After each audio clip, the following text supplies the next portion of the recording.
Welcome to the Operation Game Night Podcast, episode 23. I am your host, Travis Smith. Joining me, as always, he may or may not be a Cylon, Clay Gable. Wow. Hey, have you watched Battlestar Galactica or what? No, I was listening back to that episode and I got just pumped about Battlestar. So, okay, man. Well, hey, when you finally take the dive and watch one of the greatest sci-fi series of all time, let me know because I think we're gonna have a lot to talk about. But what is the best way to watch that nowadays? So right before it became available on Amazon Prime Video, I bought it all on Apple TV. Okay. But then like a week later, it came out on Prime Video. It's just like part of their thing. I think you still have to buy the miniseries, which is like a 3-hour, two-part. Well, it was a two-part miniseries, but now you can watch it just as like one 3-hour chunk. Huh. And you have to buy that to watch before because it's kind of like builds up to what happens at the start of season 1 of Battlestar Galactica. But yeah, you buy that, you rent it, and then you got everything on Amazon Prime Video. So you can really get weird with it. This sounds controversial. No. Speaking of controversy, we have a great show for you today. We're going to debrief our weeks. Then we're going to hit our mission objective, which is reskins and re-implementations in board games. Should they happen? Should they not happen? How should they be developed? How should they be marketed? How should they be released? So we'll talk a little bit about a current controversy and where that all spans from, and we'll give our takes. Nice. Then we'll go over the fence and talk about what we've been doing outside of board gaming. So, Clay, debrief your week for me. All right, Travis. I've played a lot of games. I've had a lot of fun. The first thing I want to talk about is I've played the infamous Crokinole for the first time. I went to a little game day over at a buddy's house, and one of the guys had a Crokinole board complete with the carrying bag, the dust. It was a nice board, beautiful. I was excited to play this because you hear about it in the board game community from time to time. To me, I don't know how I feel about it being called a board game or be putting it on board game lists. To me, It's more akin to a yard game than a board game. But either way, it's talked about a lot, and it is pretty freaking fun. So in Crokinole, I played it the team variant. So 2 players on one team, 2 on another. And essentially you see the weight there. It's a freaking 1.23 weighting of difficulty, with the rules. The difficulty with dexterity, that is a whole nother thing because I did not feel like I put my best foot forward at flicking these little discs, but you're trying to flick your disc into the center of this circle, and there's these little peg guardians that are keeping your discs out of that circle. So you run into those. But after you have a disc in the center of the circle, now every time you flick, you have to try and hit one of the opponent's discs first. Okay. So you're just banging each other's discs in and out of this circle. And once everybody shot all their discs, you get points based on how close to the center you are. So like in the middle, you get the most points. And as you go out, you get less. And if you get bullseye, that's great. That's worth the most points, obviously. But that proved to be quite difficult. So some of the people I played with were able to flick it in there nicely. But I mean, it really felt like a shuffleboard the way like there was he had like sand around the outside. So you could like really lube these things up and get them just the lightest touch would send it flying across the board. And yeah, it was way harder than I expected, but also way more fun. Like we played 3 games in a row and just like switched up partners. And it really reminded me of like cornhole, but inside with that team dynamic. And you're like trying to cancel out each other's bags on the board. Yeah, it might be something that I need to invest in my forever home, is having that nice, beautiful Crokinole board on the wall displayed and able to bring down for just like a beer and pretzels type night. You just want to play a game, have fun, laugh, and get into something. not quite as serious as pulling out a board game and reading through rule books. So Sure. Crokinole was fun. Highly recommend if you got somebody that has a Crokinole table around, give it a try because it was a blast. I don't know if the one-on-one would be quite as fun because it was fun working with a teammate trying to keep your discs in the center while simultaneously smashing into the other team's discs and, knocking them out. But yeah, that's Crokinole. How big are these boards? It was sizable. I'd like to give you a specific dimensions, but it would take up the whole width of a table. Oh, like wow. my table in the downstairs. Like it's pretty big. Let me see if I can find a picture of one on the table here. I love all these custom boards too, like the I know board and the pirate board. Those are sweet. Yeah, like if this is a game you're going to play a lot, I think it would be pretty nice to get one of these. But yeah, they can be pretty sizable. Wow. Yeah, if you go to the YouTube and watch this clip, there's a girl sitting at a table, and it's probably, I don't know, 3-4 feet across with the bumper on the end. So that's crazy. Yeah. I didn't realize they were that big. Yeah, and I think he had a Tracy board, and then he did have a nice bag to carry it in. So that's a company I've heard of before. If you're looking to get one of these, I've now played on one, and it felt very quality, and I would recommend it. Tracy is the brand. Yeah, Tracy boards or something. I have to look into that. That's pretty awesome. Yeah, a lot of fun. I'm like the thrill of getting that bullseye. It feels just like cornhole when you sink one down the center. So yeah, a lot of fun, a lot of standing up cheering, a lot of me cursing because I bashed it off one of those little rods in the middle and completely botched it for my team. But yeah, that was the first game I wanted to talk about. This kid right here on YouTube, there's a baby playing Crokinole, and he probably did a better job than me. So what else did you get played?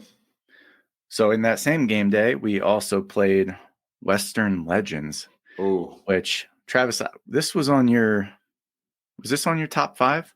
This was on my top 5. Okay. It had been quite a while since I played Western Legends, probably a couple years. And so one of the guys in this game group had just gotten it and was excited to play it. And I was like, heck yeah, I'm going to freaking be there because it's been a while and this game is pretty freaking awesome. Yeah. I mean, open world Western game.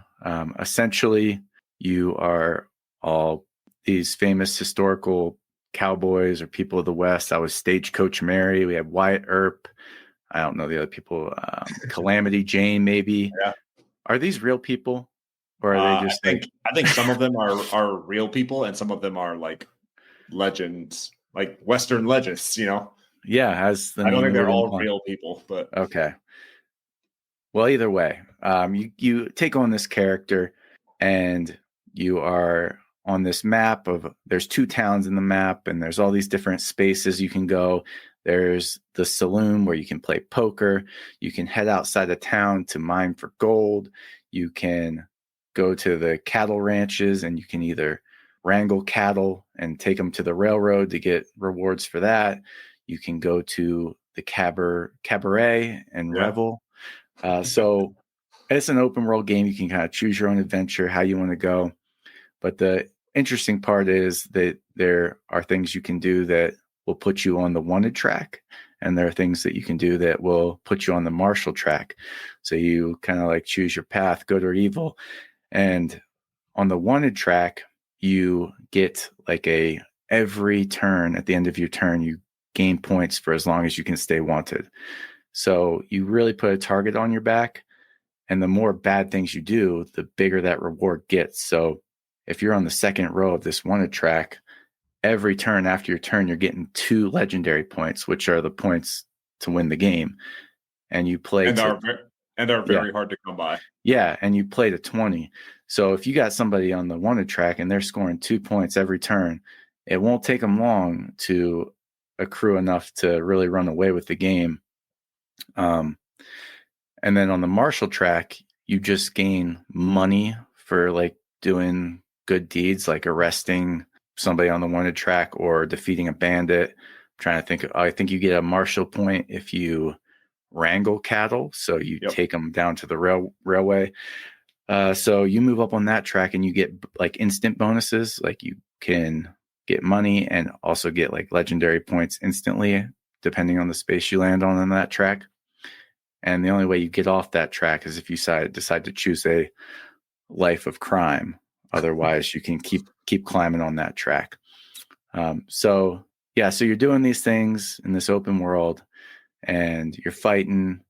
Most of us fought like the NPCs. So there's a sheriff that will come around and arrest people that are wanted. There's a guard at the bank. So if you try and rob the bank, you have to fight the guard. There's bandits out and about, and each one of them has a different ability, but essentially you just play a card against them, and the person to your right plays as the NPC that you're trying to fight. But the coolest part of this game is the deck of cards. I know Travis probably talked about it, but everything hinges off of this 52 card deck, just your standard ace through king or 2 through ace. I don't know what the proper range you would call it is, but you have your standard 52 card deck. And when you get in a fight, you pick a card and you play it against the other person, and whoever had the higher card, they win. The thing is, each of these cards has actions associated with it. So in addition to like being a card, you also have an action. So like the high cards that are really good in a fight, like kings and aces, they have these crazy awesome abilities on them that you might want to use them for.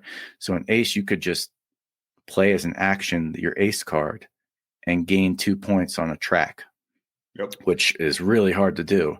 So it's this awesome tension of like, do I use these cards for when I play poker, or do I use these cards when I get in a fight, or do I use them for these awesome abilities they have? And essentially you're just running around the town using these cards, trying to get up to, you can play the 15, 20, or maybe even 25 legendary points before the game ends. And it's a lot of fun. I mean, you really feel like you're doing cowboy things out there. I was a goody two shoes on the Marshall track, and I was, I like to kick back at the cabaret every once in a while to cash in some of my hard-earned money and some entertainment, because that's one way you can get points is you get legendary points based on how much money you spend at the cabaret. So anyway, it's just interesting to see how it unfolds and the paths different people choose. We were really tough on the people that wanted to be wanted in this game. I mean, as soon as they were wanted, we were rallying up to get the sheriff into their space and get them arrested. So it didn't necessarily pay off for those folks, because just the way things played out, the sheriff came to their spot pretty easily, because it so happens like every so often you contribute to these story cards. And when you do, the person who triggered that gets to move the sheriff. And you're obviously going to move the sheriff if you're the one that triggered it and you're not wanted. You're going to move that into a wanted person space and have them have to try and avoid getting arrested, which is really hard because the sheriff gets to draw 4 cards to choose from to play against you, to try and arrest you. So anyway, it was a fun time. Maybe a tad longer than it needed to be if I had to give any complaints. But again, we chose the 20-point end condition, which maybe at 15 it would have been a little quicker. But it took us about 3 hours. But it was fun the whole time, getting into the theme of it and who was getting arrested where, and who was hitting the cabaret again. Yeah, it's just. I think that game really shines when people buy into whatever they're trying to do. Either you're the good guy and you're one of the deputies, the sheriff deputies, or you're like life of crime. You're going all in. You're robbing banks every other turn. You're stealing cattle. That's where that game shines, because if you get a bunch of people that just want to sit at the cabaret, or they just want to keep playing poker hands over and over and over again at the club or the saloon, the game can kind of drag. But like if you get people that really go hard on either life of crime or life of justice, that's where that game really shines. So I'm super glad that you got this played. I have the expansions for this one, and the expansions add some cool stuff. Like there's a traveling store that's like a cart basically that goes around. You can buy upgrades from, buy new horses, buy new guns, buy stuff for being out in the field if you're going to go outside of town, and you can level up your player that way. Or if you're a bad guy, you can go rob the stagecoach and get notoriety points that way. So yeah, that game really shines with some of those expansions thrown in. They're so good. Yeah, I really got hammered in the end game because I knew, but you get points if you like upgraded your equipment and such. I never wanted to waste a turn going to the store to buy new stuff. And as a result, I didn't have a horse, so I was slow moving around, and I didn't have any like sweet equipment or guns to upgrade, and I didn't get many points from that. So I don't know.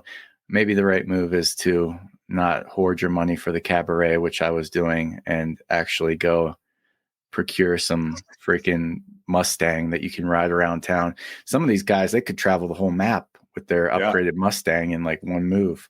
And I was taking like 3 moves to get from place to place because I was being frugal about spending money at the general store. But yeah, it was a fun time, and it made me wish I played this more. It's like anything else, man. There's a lot of good games out there, and if I could play them all the time, I would be a happy person. But I'd be happy to play this one a couple times a year and have a good time getting into the theme of it. Yeah, this is probably one of my favorite gaming memories. Is when we had a Western night. We all dressed up in our belt buckles and cowboy hats, and we played some Western Legends. It's so good. And sipped on some bourbon. Reveled at the cabaret. Played some cards at the saloon. It was so good. Yeah, that's a good game.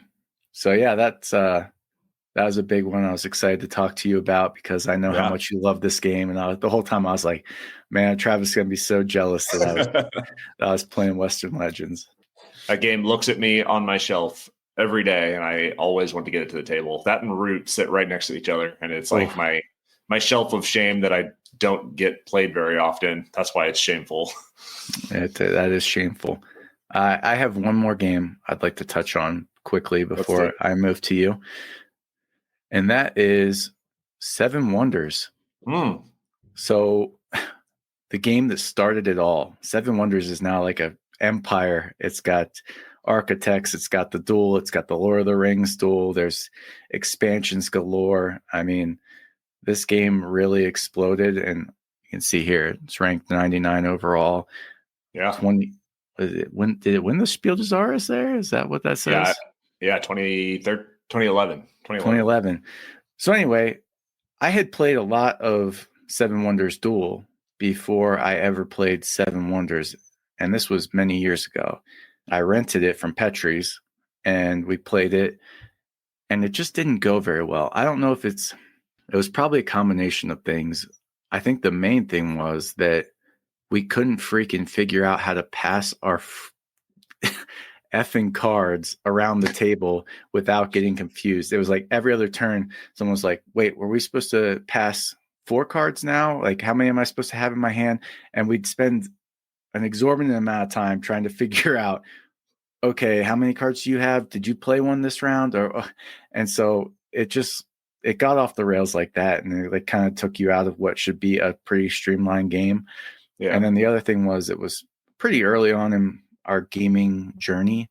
So it seemed more complicated than it really is. Yeah. Like looking at it after playing it yesterday. So Carlin's had this game for years, probably sitting on her shelf. She loves playing on BGA, but no one's ever played it with her. So we went over, we had 6 people, and we played Seven Wonders. Excellent. And essentially it's like Sushi Go Civ building. All right. You go through 3 eras, and you have a hand of 7 cards to start. Everybody picks a card simultaneously, passes the remaining to the left, and then you reveal the card you picked, and you pay its cost if you need to, and place it as such. Every time you pick a card, you can either build it, and then you get the ongoing benefit of that card. So there's cards that give you resources for the rest of the game. There's cards that just give you victory points. There's science cards that will score you points at the end of the game and also have these chaining effects on them. There's military cards because at the end of each era, you have a military conflict with each of your neighbors. And if you win those, you get points. If you lose those, you lose points. And then there's yellow cards that will get you money or get you discounts in trading. So you can build that card for that one of those reasons. You can use that card to construct your wonder. So each wonder has 3 stages to it, and it costs a certain amount to build each stage. And you don't use the card for its ability. You flip it face down, you pay the cost for your wonder, and then you get either the points for that or an ongoing benefit. The third thing you can do with the card is just sell it for money. So everybody does that at the same time, pass their cards, you pick another, boom, boom, boom. That happens 6 times each round, and then you do your military conflicts. So 30 minutes is probably pretty accurate. We taught it to people. I think 4 of us had never played it before. And we still came in around 30 minutes with 6 players. Nice. And it hummed along quite nicely. I didn't quite understand the science, the scoring for that, but that's neither here nor there. It's I really leaned into getting the blue cards that just score you points, and that did not work. I had no military might, and that eventually caught up to me because I got 2 negative points each round. So I ended up with 6 negative points. Meanwhile, the points you get for winning military conflict grows each round. So in the first round, you get 1 point for each of the neighbors you beat. The second round, you get 3. And in the third round, you get 5 points. So it didn't seem like a good investment in the first era. And then I felt like I was too far behind to really start investing in it in the second era until the third era rolled around.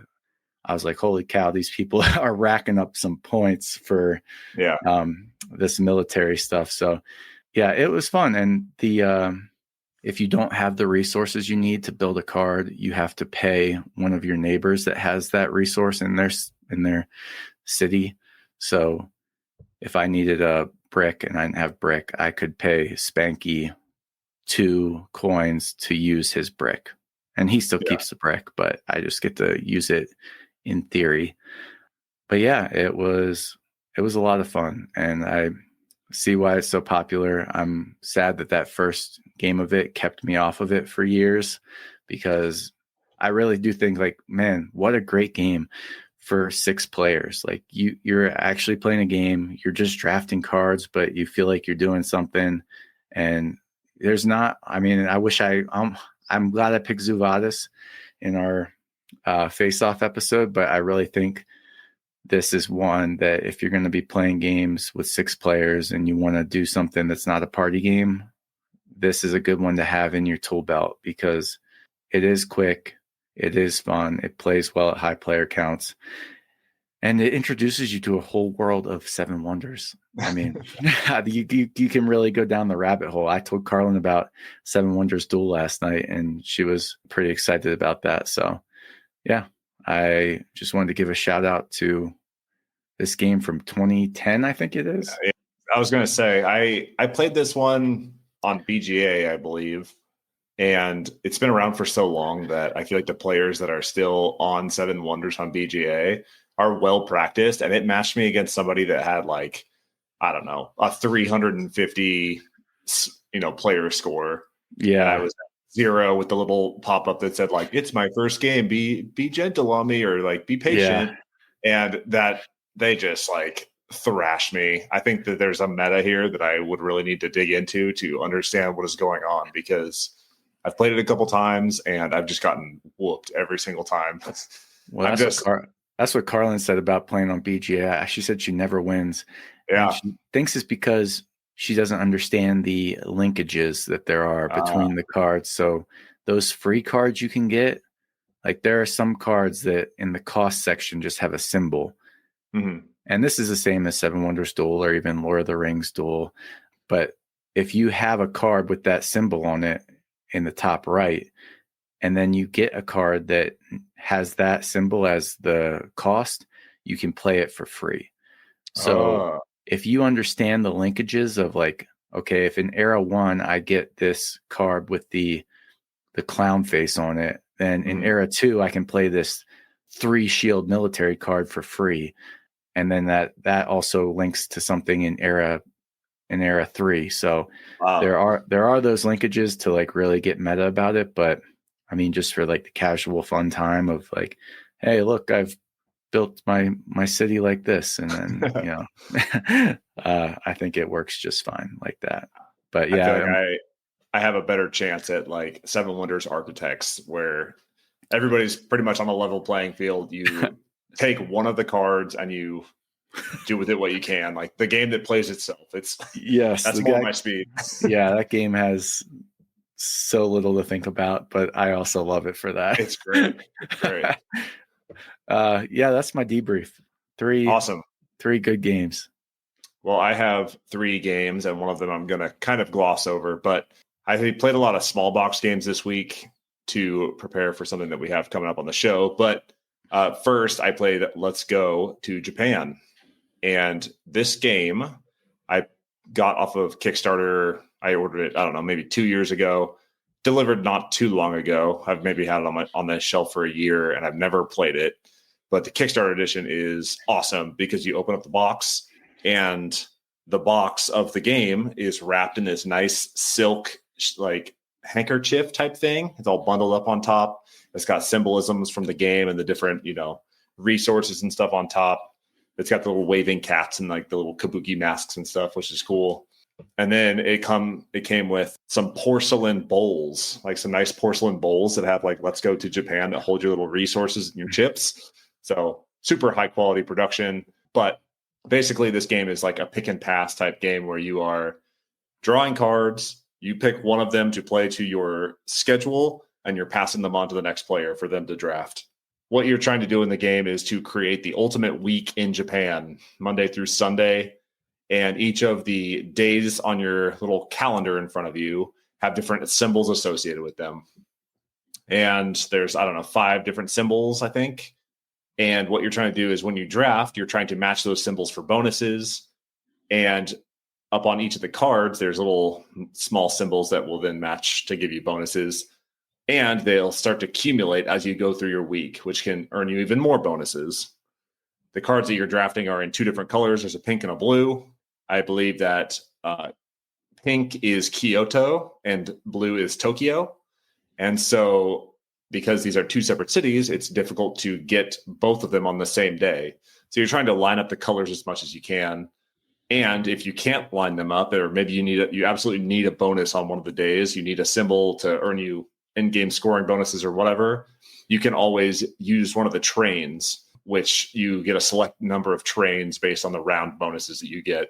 I'm not going to get super in-depth with the rules, but basically what you're doing is you're drawing cards, you play a card 2 a day, and then the cards get passed around the table. And then at the end of the round, or the end of the week, there's like a little round tracker. There you go. If you're on YouTube, that's what it looks like. As this round tracker moves to the end, once it concludes, then you start your scoring, and you have to go day by day and total up the different symbols and total up the different bonuses, and these little, symbols that match the symbol on each day of your calendar will move across to get you in-game scoring bonuses. So really the scoring and the play is super simple. It's on BGA if you want to try it out.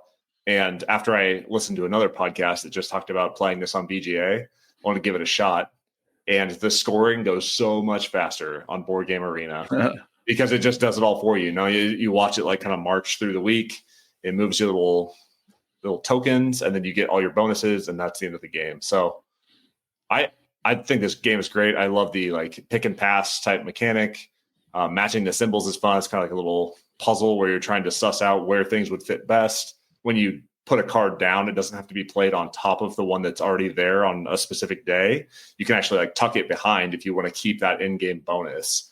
So I think this game is great. The art is cool. It really makes me want to go to Japan and check some of this stuff out.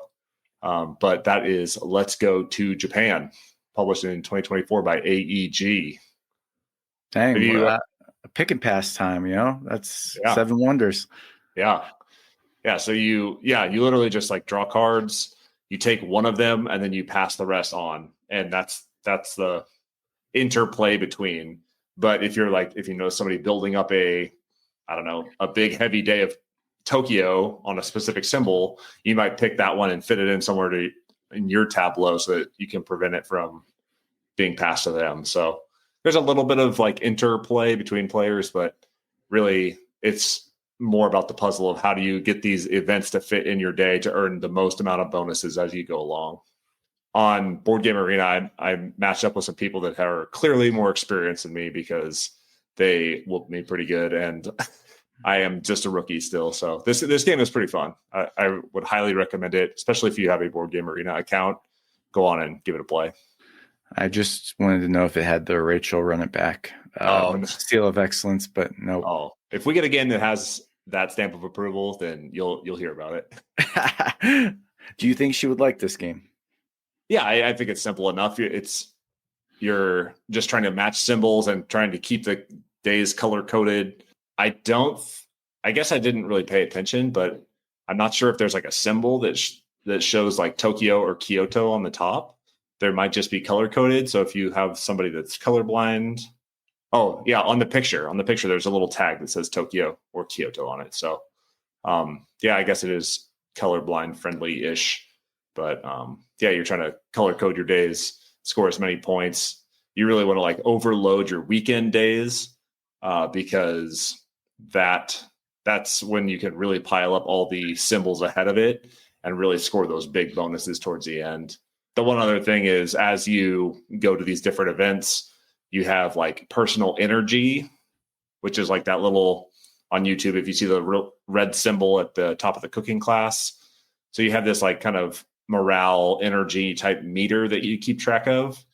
And so if you play a whole bunch of those negative energy, like you're being sapped of your energy, and it's hard to, go climb Mount Fuji or whatever it is you're doing, so that your energy kind of decreases, and you can boost that with certain things. There's like, go to a Japanese spa or whatever, and that'll boost your energy. There's if you can't slot any of the cards in, you don't know what else to do, you can always take a walk. And taking a walk will help you boost your energy too. And you can slot that in anywhere. So yeah, let's go to Japan. And it is a great game. All right. What else you got, Travis? All right. Then we played Sausage Sizzle. And Sausage Sizzle was a game from 2012 that recently was republished by 25th Century Games. And I saw this game all over the place on Instagram, like, I don't know, 2-3 months ago. It seemed like everybody was playing Sausage Sizzle. And basically this game is like Yahtzee. You have 4 dice that represent these different critters, and then you have 4 dice that are brown and red, and those are numbered from 1 to 5. The ones are the sausage. I think the browns have 2 5s on them. And then the reds only have 1 5, but they have 2 sausages. And what you're trying to do is you roll all these dice at once for your first round. You roll all 8 dice. And then each time you roll, you have to lock one of the dice. And so let's say you rolled a platypus, the pink platypus. You can lock that one. You're like, I'm scoring platypus this time. And then each subsequent roll, you are locking one of these dice. Once you've rolled all of them and you've locked them all, you can't roll anymore.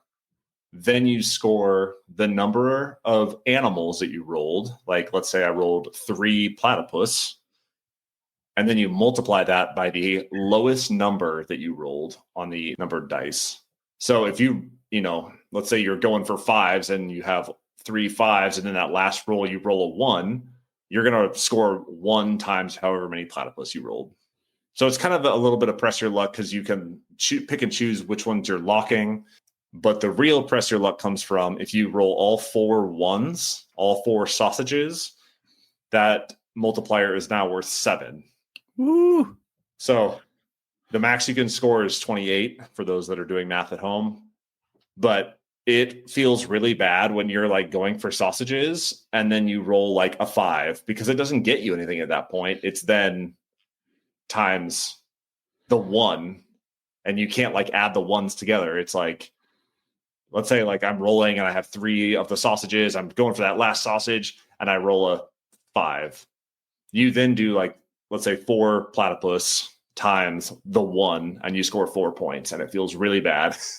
There's probably like a house rule that would make this a little more fun, but it's super simple. It's more like a game of statistics and teaching youngins some statistics and rolling. But yeah, I'm not sure why this was like such a hit a couple months ago. Like I saw so many people on Instagram playing this game and it kind of fell flat. Like maybe I missed something. Maybe I'm not getting into it like I should, but I get the press your luck. I get the dice rolling is fun and picking which ones to lock, but it just feels bad to like roll that last one and you get not what you needed. And then you're stuck with a super low score. The good thing is this game plays in 5 minutes. It's so fast, especially if you roll all 8 and let's say you get like 2 or 3 that you want to keep, then it goes much faster. But yeah, it was very meh in this house. I'm not sure we enjoyed this one much.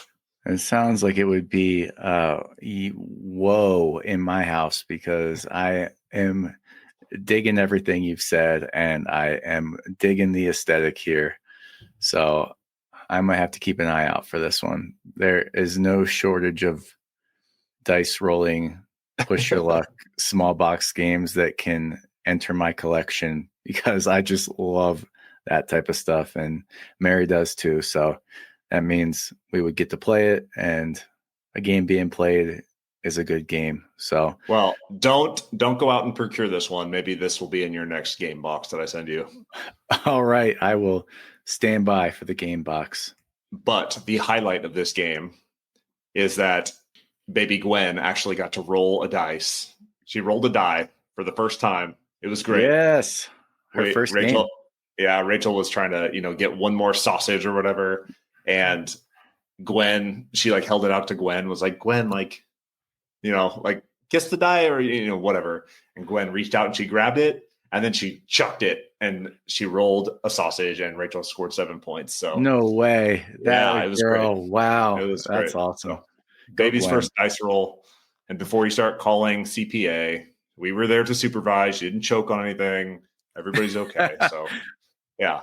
Sausage Sizzle by 25th Century Games. Nice. Last one I want to talk about is Tiny Epic Game of Thrones. I am not going to get super into this because I have not played it yet, but I'm so stoked about it because I watched a bunch of videos on how to play it. This is like a much larger Game of Thrones game packed into a tiny box. You play as one of the houses that have special abilities. At the beginning of each round, you roll 4 or 5 dice, and there's one more die than the number of players playing. So there's an extra die floating around. The first player takes the 2 die that they chose, and they take one of them and they put it on a mat, and they get to take the action on the die and a bonus action. Actions are like march, recruit, plot, events. All there's a whole bunch of different things that you can choose from. But basically, what you're trying to do is you're maximizing those 2 actions that you get to take before passing the extra die off to the next player. Then they have theirs that they chose and this extra die, and they can choose which actions to take. You're moving around, you're recruiting knights, you're claiming castles, you are managing your alliances with the other players and the other like kind of NPC type houses. So you always add a number of non-playable houses on top of the ones that are being played by the players. And then you can ally yourself to use their special abilities. You're earning gold and spending gold. The cool thing is like it's all about claiming castles because you claim more castles, you control most of the resources, you control Westeros. But the more castles that you maintain, the less gold that you have in your coffers because you're trying to maintain those castles, and it costs money to run a kingdom. So like it's kind of this push and pull of like how much do I want to overstretch myself and control castles, or how much money do I want to hold on to then buy alliances with other houses. So I'm super excited to get this to the table. But that's Tiny Epic Game of Thrones. I'm on a Tiny Epic kick. I'm really excited about this one. I got the expansion that's called Fire and Ice, and that is a cooperative mode where you and the other houses that are being controlled by the other players are trying to fend off the Night Walkers, the Scourge from up north. So you're trying to defend the wall, defend the kingdom as they try and march south and take over Westeros. And I'm pretty stoked about that. And then there's a solo mode that has Tyrion Lannister at the helm, and you control Tyrion and you're wheeling and dealing. I haven't really dug into that much, but this seems super awesome. I cannot believe that they fit so much game into such tiny boxes. Is this like a for sale size box? Yes, it is exactly that size. That's stupid that they can do that, and for sale just puts a deck of cards in the same size box. It's crazy. Like these, I actually stacked them on top. So the Tiny Epic Game of Thrones, if you took one of the Oink games, Scout, and what was the other one? Oh man, there's another box that's like that size. It's like 3 of the original Scout boxes wide. This thing is like so tiny, and they fit so much game into this game. Oh my gosh. The problem with these tiny boxes is I found that with this one and with Tiny Epic Cthulhu, the second you open them and pull everything out, you're like, unless you're an expert repacker, you're going to have a little bit of lid lift, which drives me nuts. But they're so tiny, you throw them in a box at the bottom of the shelf and you don't have to look at them. So don't have to be appalled by that lid lift. Yeah. So I'm really stoked about this one. I'm pretty excited to open it up and really dig into it because it seems far deeper and far, better than it has any right to be in such a tiny box. So that's intriguing. I didn't even know this was on the horizon. This is new, huh? Yeah, this is just going out to backers right now. It's a 2025 game. Okay. I don't even know who publishes these anymore. I shouted them out last week with Tiny Epic Cthulhu, but Tiny Epic Game of Thrones is hitting backers right now, and I will probably do a more in-depth review once I get it played. Gamelin Games. There you go. Gamelin. Sweet. Well, I look forward to hearing about that. Yeah, I'm stoked. And then I played a couple other small box games like Scout and Cockroach Poker and stuff like that, but we'll get into those later. Yeah. Let's get into those later. Let's fall in on the mission objective.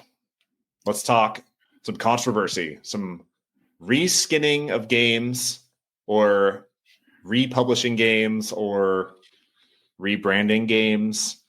What deserves to be republished? What deserves to be remade? When should publishers put out another version of a game that they have already put out? Clay, fill us in on the latest controversy. Yeah, this has been taking the world by storm, or at least the 0.5% of the population that is following board game news. But Stonemaier of Critical Esteem has announced that Finspan is coming out, a successor to Wingspan and a successor to Wormspan now. And that should be available for pre-order this week. I think till this episode airs, it should be available to get pre-ordered from the Stonemaier website. So keep an eye out for that. I will expose my bias here. I do like Stonemaier games. I am a fan of the company. I'm a fan of what they do. So that is my bias to this whole discussion. But this is a much bigger discussion than just this single game, Finspan. I mean, the amount of vitriol that has come out against Stonemaier Games for publishing a third game in the Wingspan world has been pretty rough. I mean, if you look at Board Game Geek, it's already flooded with 1-star ratings of a game that they haven't even played yet. And most of the complaints are calling it out for being a cash cow, just no creativity, just a reskin. Yeah, yuck. Reskinning is so lame these days. Make something original. Wingspan blows. Like, it's just hateful stuff about a game that they haven't even played yet. But these feelings are clearly coming from somewhere deep inside that is upsetting people. That I think the main upset is coming that people think these companies, these board game companies, are just specifically Stonemaier Games in this instance. In lieu of coming up with something new and original, they are just milking that cash cow once again and trying to line their pockets off of a subpar game that's using the name of an already popular title for them. So, yeah, that's kind of what is driving this discussion. There's been lots to do about this throughout the week. People in defense of Stonemaier Games, and definitely lots of people voicing their concern about companies doing this. Never played it before, did you? This one is like a streamlined version of Wingspan, correct? Like they changed a couple of mechanics in there. Yes, it's not the exact same game. Yeah. And for me, I think this might be my favorite of the three, just based off what I've heard. One, I love fish. Yeah. So the theme is already doing it for me. And two, it seems more streamlined from everything I've heard. It cuts down on a lot of the different resources, like your cards are the resources. So I think this could very well be my favorite version of the Wingspan world. So I'm looking forward to it personally. But again, I want to make this larger than just whether Finspan deserves to exist, because I think if you're being objective, there's nothing wrong with this, right? I mean, there's 45 Ticket to Rides. There's 16 different Azules now. There's 100 different clanks out there.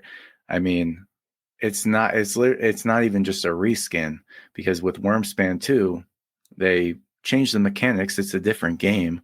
It's just, I mean, the core principles are the same. You're building a tableau on a mat in front of you, kind of engine building to, score the most points. But yeah, what were your initial thoughts when you saw this and potentially heard about the backlash against it? So I come from more of a background of I follow video games very closely. Okay. And they do this with video games all the time. They can, it's a little more complicated than dragging and dropping code into some new cartridge and then putting it out on a new system, right? They have to tailor it and they have to make sure that it runs smoothly and all that stuff. But I think Nintendo is the biggest video game company in the world. They have sold Super Mario Bros. On every system since the dawn of time. Okay. Since the NES all the way through, they have sold Super Mario Bros. On every single system. Okay. And people continue to buy it because they love that stuff. People at Stonemaier Games have, taken Wingspan and they expanded on it. They made it a little more complex with Wormspan, and now they've streamlined it. So you have left and right of center of Wingspan with these two different versions, and people are mad about it. I don't understand it. I know it's a little short time between Wormspan and Finspan. Wormspan came out in 2023. Don't quote me on that. Yeah. Wingspan in 2019. Finspan now in 2025. But I just don't understand all the controversy. I think initially it came across as a joke. They published it on Instagram. People were like, this isn't real. Finspan, they just did other span games. We have all the Wingspan, expansions and everything. And now they're coming out with Finspan, and maybe they just gave Stonemaier their money for Wormspan and Wingspan. But these are designers that are putting in some work on this game. They've probably played tested it 1,002 times. Even if this is not for you, it doesn't deserve the hate that it's getting. And people need to be a little more positive about it. You didn't see, I take that back. People really jumped on Ares games when they were using AI art on some of their Terraforming Mars stuff. But they have a dedicated designer that worked on this art for Finspan. They had designers that, put a lot of love into this. Stonemaier Games has a pretty flawless record of putting out quality games, and we have sung their praises many times on this podcast. So I just don't understand where all this hate is coming from. Yeah, I don't either. I'm really trying to understand for the sake of, not being too the other way about it. But Yeah. I listened to a really good YouTube video from Alex from Board Game Co. Yeah. And he talked about this. And it really, he really touched on the financial side of being a small board game publisher, which Stonemaier Games is, right? Yeah. They have 7 employees, one of which is Jamie, the head of it. Yeah. So they're not a big company. To make profit in the board game industry is rare and very difficult. So if you're a company and you have a game like Wingspan that's evergreen and is going to make you money, I feel like it's just the right thing to do for your employees and for your future creativity to try and keep making money on something that it is probably going to sell, because it doesn't do us any good if Stonemaier Games goes under and then they can't come up with something awesome like Stamp Swap, which just came out and I loved. I mean, that was certainly not a retread of any other game they have. And I think that these evergreen games are what really pave the way for companies to have the capital to be able to maybe invest in something that might be a little off the beaten path. Yeah, that's a great take. And Wingspan became like one of the hottest games during COVID. It was right up there with Catan. Like they sold, I don't know, a bazillion copies of Wingspan during COVID because people were sitting at home playing this game, loving this game, and got so many plays out of it. Do you feel like if Wingspan had become popular at any other point besides COVID, do you think people would be so negative about this one now? Like, did they get their fill of this span mechanic game during COVID, and now they're like, all right, that's enough. We've had enough of the Wingspan, of the Wormspan. Give us something new. Yeah, I don't know. Do you think it might just be the name that really is that drives people crazier than the other games that are doing similar stuff? Like, because Azul has Azul Summer Pavilion, Azul Queen's Garden. Yeah. And it seems to just be like, oh yeah, another Azul, whatever, who cares? But is it like the fact that they've come up, like the Finspan is, I don't know, just a crazy name, and it's drawn attention to it, and might not help that Wingspan, I know when it came out, there was some controversy around its original release about not enough copies being printed, and like potentially people calling Stonemaier Games out for like intentionally creating scarcity around their product, which I don't believe they did do. I think it was way more popular than they ever could have anticipated it was going to be. Yeah. But yeah, I just don't know. There are a few companies that seem to get away with just reproducing the same thing in a million different versions, and nobody says boo about it. But 3 games in a popular game series is like the people have seen red over it. I just don't. I wonder also if they're trying to evoke the Wingspan imagery with Finspan, right? Yeah, you have the span at the end and it says a Wingspan game, but Wingspan, you have this bird with its wings spread wide on the cover. Wormspan, you have a dragon with its wings spread wide, and then they put a flying fish on the cover. Like if you would have put a big trout on the cover of this thing and just said like Finspan, it's got a big ugly trout or a big mouth bass or something silly on the front. Like I doubt it would have drawn. It probably would have drawn controversy, but like it just, I don't know. Maybe it's the imagery that also adds to the fire a little bit.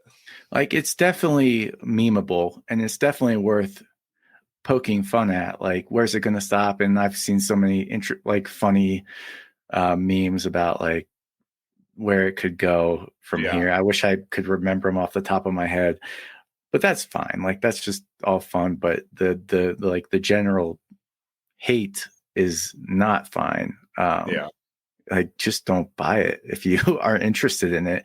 I mean, nobody's holding a gun to your head, and to like go on and rate it 1 star before you've even played it, or like that's just too much. Which is really too bad, because for the most part, I feel like board gamers can be very positive and supportive and get behind these publishers that try new things.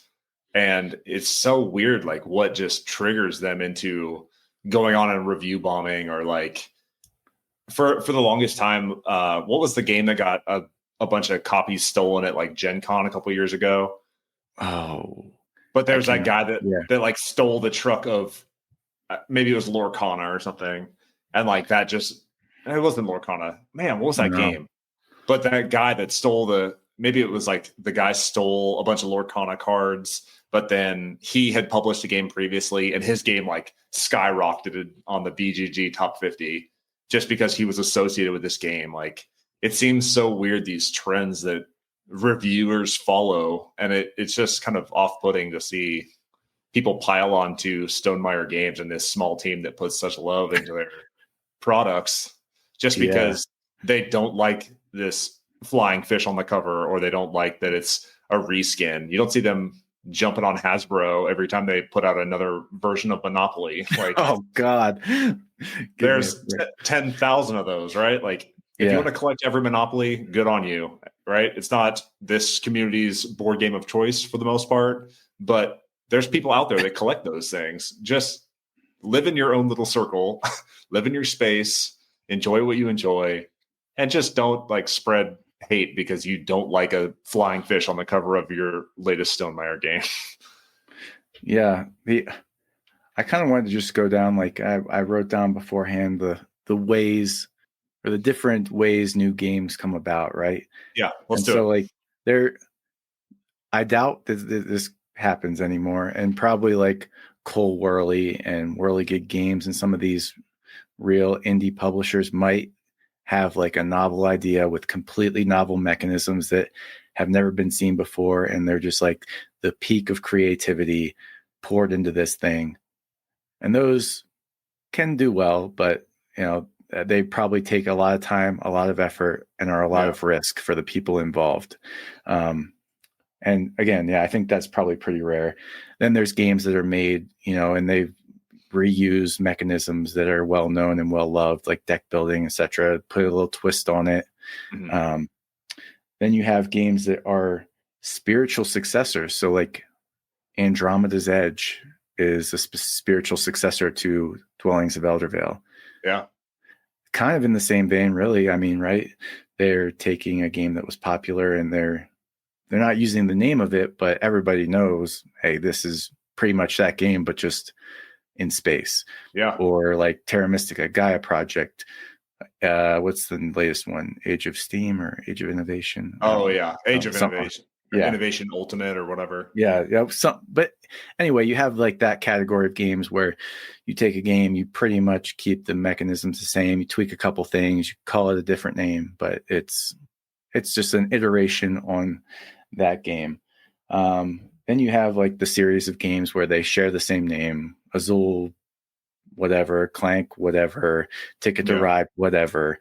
And those are just quite obviously re-implementations of an already popular game. And then the worst, in my opinion, is when a game is remade pretty much in the image of another game without giving credit that that's where it came from. Ooh. Which another controversy has been the Fellowship of the Rings trick-taking game, which is essentially The Crew, but given no credit to The Crew as inspiration. Interesting. Again, board gaming mechanics are not copyrightable, or they can't be patented, so they could have very well come up with the exact same type of system for the Fellowship of the Ring trick-taking game without having played or seen or heard about The Crew, but it's unlikely. But again, that is another way a board game idea can come about. And finally, this is just what I thought of, are like the blatant remakes of games where you put a fresh coat of paint on a game and republish it, which happens a lot lately with Knizia Games and Bitewing. You got Zuvadis, you got they're putting out Ego as a reskin of Beowulf. I mean, they tell you it, and these are games that are out of print. So I think it's good that they're being brought back to life and republished. But anyway, there's just like all these different ways that games are all just really, a lot of games are really just iterations on another game or a previous game. So to me, that's fine. Like I watch TV shows and I want there to be another season of The Office, right? Like if you enjoy it, you want to experience it in a slightly different way. And I kind of experience board games like another form of art, like TV, where I may only play a game one time for the experience of it, but I'll be interested to try another game that is like that and is iterating on those mechanisms and, or just has new components with it if it's just like a remake. So I don't know. Those are kind of my thoughts. I really don't see what any of the hubbub is about. I do see with that trick taking game where that could be a controversy to not give any credit. Like, I mean, even shout out to Stonemaier Games. They gave credit when they made Red Rising to Fantasy Realms. Like it's right there in the rule book. Like this was inspired by the mechanism we love in Fantasy Realms, and we wanted to put a Red Rising theme on it and add a couple extra things. And so it's right there. But anyway, those are my controversial takes on the controversies at hand. Yeah. I think the one that really stuck out to me lately was Everdell, actually. Everdell just put on Kickstarter Everdell Slopes or something. It's a mountain version of Everdell, right? You're up in the mountains, you're same mechanic, you're placing workers to gather resources to then build a city in front of you. Okay. I saw that it was, they came out with the big mega box, which sits on my shelf. Then they had Far Shore. Okay. They changed the mechanics a little bit, but for the most part, it's place a worker, gather resources, pay the resources to build your city in front of you. Then they had Everdell Duo, same type of thing, except it's 2 players. And there's a little bit of like, hey, take that. I'm blocking you from taking the action you want. But then they had this mountain one. And I was like, that could be kind of cool. Like if you're gathering resources to then like use those resources to survive in this snowy environment or something. But it's not that. It is Silver Frost. How many Everdells? Yeah, Silver Frost. There you go. And reading the description, at least, I haven't watched any playthroughs or anything. It seems like it's more Everdell. And they put out so many of these things. You had to scroll down to find it on BGG. So I don't understand the hate that something like Finspan gets. I get it's a little memeable, but there's other companies out there doing similar things. And, Everdell, they clearly love their IP. They love the art. They love the mechanics that Everdell brings. So they keep investing in it and people keep buying it. Same with Wingspan, like they generated new art. They tested a new mechanic. They're putting it out there for those that love Wingspan and Wormspan. So enjoy what you're going to enjoy and just stop spreading the hate. It's terrible. Yeah, seriously. The other thing I was going to hit on based on your comments, I was going to go back to video games. Okay. So I think it's like 2K games or something. They did Shadow of Mordor and Shadow of War. Okay. Lord of the Rings games where you are playing as Lord of the Rings character that has the ghost of Celebrimbor inside of you. And you are going around and you can bend orcs to your will. Okay. So you sneak up on them. You basically like put your hand on them, like the hand of Saruman. And you can basically like turn them as an ally. You can interrogate them. You can do all sorts of cool stuff. And the cool thing about this system is that as you turn different orcs, they can influence a little circle of orcs that interact with them, and your influence starts to grow amongst the ranks of Mordor. So you can like terrify them, you can make them your ally, you can get information from them, and they call it the Nemesis system. Okay. It had very rarely been done something to this scale in a video game before. 2K, yes, that one. Great picture. So they went and they patented the Nemesis system. So you can no longer have this interactive thing where these groups of soldiers are then being influenced by you that then carry the story forward amongst their own ranks, even when you're not interacting with them.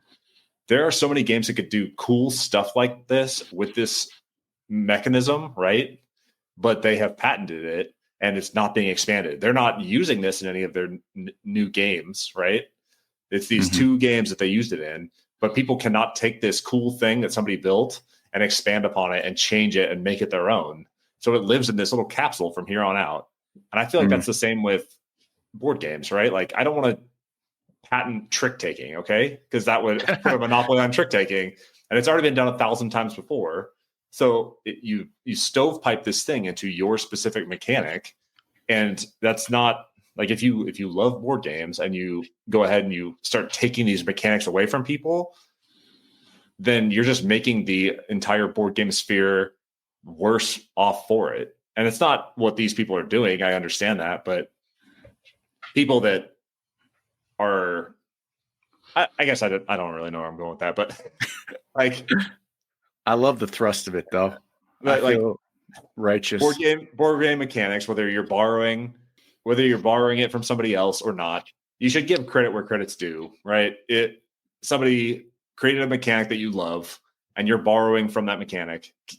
Shout them out and evolve on it. Don't just like copy paste, add some new art, and then ship it, right? Yeah. And I could see where the controversy comes from with the Lord of the Rings trick taking, if it's really that similar. But I think the majority of the board game sphere and publishers do a good enough job of, giving credit where credit's due if they're borrowing from people, because board games are expanding so quickly. Like the community that exists now and the market that exists now was not the market that was 20 years ago, right? Board games are getting bigger. They're getting better. There's entire conventions now that are exploding because of it. And I think as long as board game publishers are expanding on mechanics and borrowing from previous projects responsibly, then I think it's all fair game and they can go for it. So that's my rant on board game republishing. I think we've planted our flag in the ground. Let's go OTF. But before we go OTF, stop spreading hate on the internet. Just enjoy what you're going to enjoy, and stop spreading your hate on the internet. This is a small community, right? There's not a lot of degrees of separation between these publishers and content creators and reviewers. And so your opinions, whether they're positive or negative, get seen and heard and felt. So keep that in mind. Yep. ELE. Everybody love everybody. Yep. All right. Let's go over the fence. Well, before we go over the fence, you want to give our viewers, listeners, a quick preview of what might be coming in the upcoming weeks on the show. Ooh. We got some exciting guests. We got some other stuff. So next week we are going to be talking with Bo from Punchable Games on solo games and what makes a great solo game. Then we are going to have Paul Solomon from Gamehead Games, the new head of Gamehead Games, and he's going to come on and talk about his new lineup. We heard a little bit about what's going on at Gamehead from Amanda from Empty Nest Board Mama, but he's going to come on live in person and talk to us about what he's working on at Gamehead. And then we're going to have a small box game showdown and a couple of other interviews. So we got some good stuff coming. We're going to try and post more live plays on Board Game Arena for those that are interested. And so you can check us out on Instagram or YouTube or wherever you get your podcasts. And hopefully you can partake in some of that stuff. And if you're enjoying what we're putting out, share us with family and friends. Tell them about us. And hopefully you can reach a bigger audience and keep spreading our love of board games. Yep. I'm excited about what's coming up. It's going to be fun. Yeah, we got some good stuff. So, Clay, go over the fence with me. I will gladly go over the fence with you, Travis. So The Godfather and The Godfather 2 were enjoyed by Mary and myself after many years of thinking that I wouldn't like it. I stand corrected. But that did inspire us to revisit The Sopranos. Nice. On Max. So we started this show probably 2, maybe 3 times in the past and never made it out of season 1. Yeah. I don't know maybe I was playing on my phone too much. I've been trying to be better about that when I'm watching TV is like, Yeah. I do not need to pick up my phone while I'm watching a stinking television show. Just enjoy the show. And maybe it's because The Godfather excited me about freaking mafia and mobsters. But this time through, I'm really into it, loving the characters, and it's only good stuff in the future from what I looked it up, and season 1's like the lowest rated of all the seasons. So Oh, really? I have faith that it's only going to get better, and each episode I get more into it. So watching Sopranos, digging it.